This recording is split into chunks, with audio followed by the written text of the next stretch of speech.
মুর্শিদাবাদের নতুন গ্রামে তৃণমূলের বৈঠকে ধুন্ধুমার কাণ্ড। জেনারেল বডির বৈঠকে তৃণমূলের দুই গোষ্ঠীর মারামারি, শুধু মারামারি নয়, ওঠে ইট ছোড়ার অভিযোগ।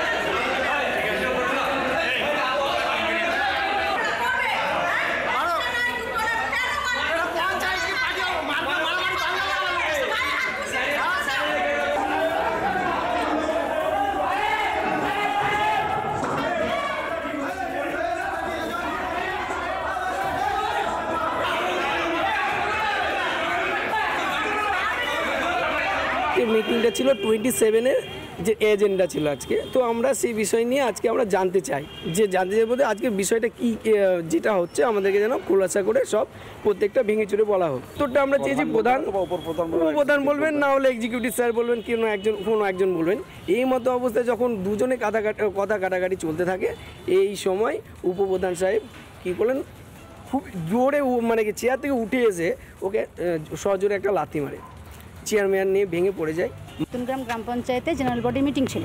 সেই মিটিংয়ে ওনাদের কাছ থেকে হিসাবপত্র চাওয়ার জন্য, শাসক দলের কাছ থেকে হিসাবপত্রটা চাওয়ার জন্য, শুধু হিসাবপত্রের খাতাটা আমাদের সামনে তুলে ধরার জন্য আমাদের যে আরেকজন ছিলেন panchayat member, GP member Asgar Sheikh, তাকে লাথি মেরে উপপ্রধান সাহেব শেখ ওর লাথি মেরে তাকে মাটিতে ফেলে দেয় এবং তার সঙ্গে সঙ্গে সোনালী দাস তার পাশে ছিলেন। এবার যে খবরে নজর রাখবো, বীরভূম জেলা পরিষদের কাজ নিয়ে এবার প্রকাশ্যে কাজল কেষ্টর সংখ্যা। কয়েক মাস আগেই জেলা পরিষদের পিছিয়ে পড়া নিয়ে হতাশার সুর শোনা গিয়েছিল তৃণমূলের জেলা সভাপতির গলায়। সোমবার কোন্দল উস্কে দিয়ে কেষ্টকে নরমে গরমে জবাব দিলেন বীরভূমের জেলা পরিষদের সভাধিপতি। জেলা পরিষদটা হঠাৎ পিছিয়ে গেল, আমরা তো চারবার রাষ্ট্রপতি পুরস্কার পেয়েছিলাম, ওই কথাই বসে বলছিলাম যে জেলা পরিষদটা আবার নতুন করে দেখতে হবে। 15 ফিনান্সের হিসাব দিলাম এখনই আমি, 2.5 করোড় টাকা খরচা হয়ে গেছে। কোনো একটা জিনিসের উপর বিচার করে তো কত নাম্বারে সেটা বিচার করা ঠিক নয়।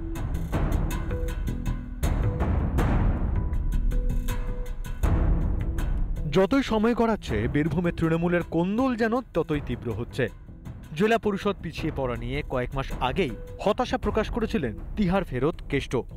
এবার সেই অভিভাবক অনুব্রতকেই কড়া জবাব দিলেন জেলা পরিষদের সভাধিপতি।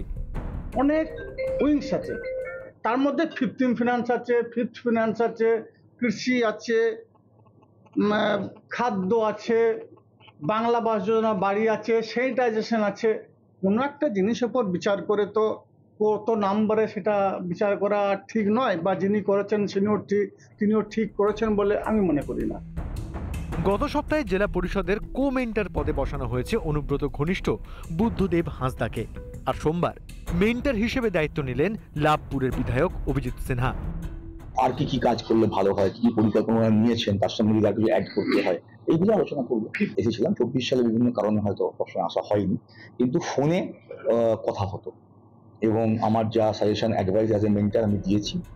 কেষ্টর একদা ছায়াসঙ্গী এই অভিজিৎ সিনহাকে নিয়ে উন্নয়নের বার্তা দিতে দেখা যায় কাজলকে। উনি আমার অভিভাবকের মতো কাজ করে চলেছেন।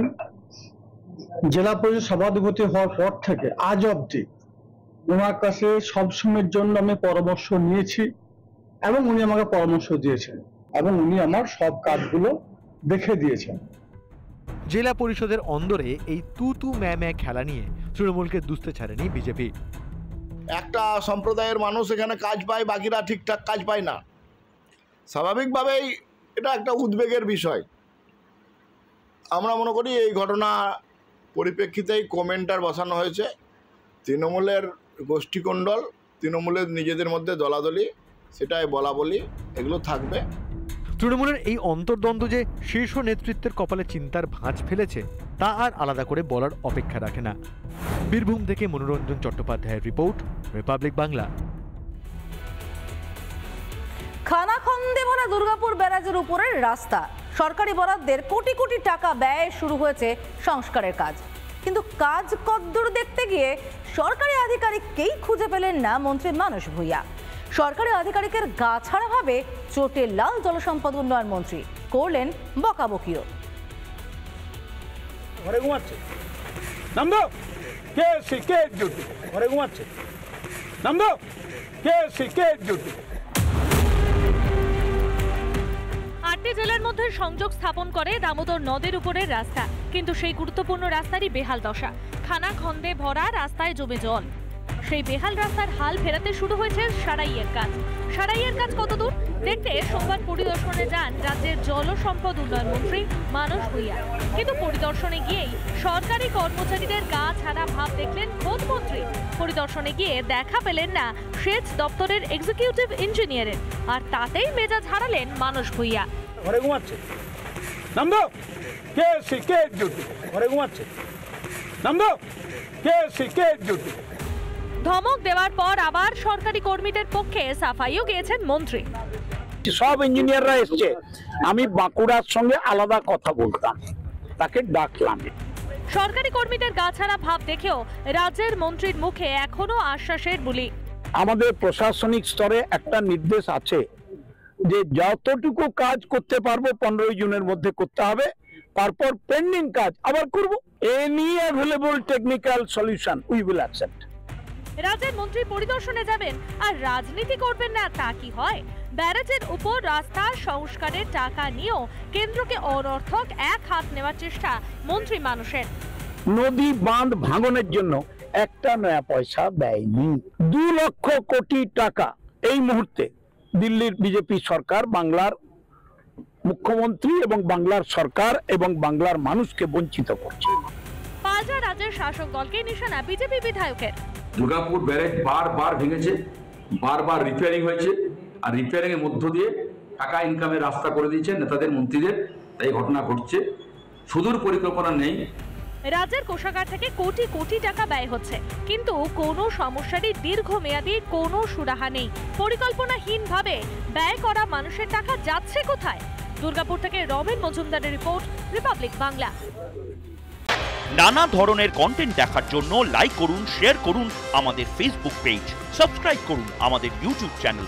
পাশাপাশি অন্যান্য ব্রেকিং নিউজের জন্য অবশ্যই চোখ রাখুন রিপাবলিক বাংলায়।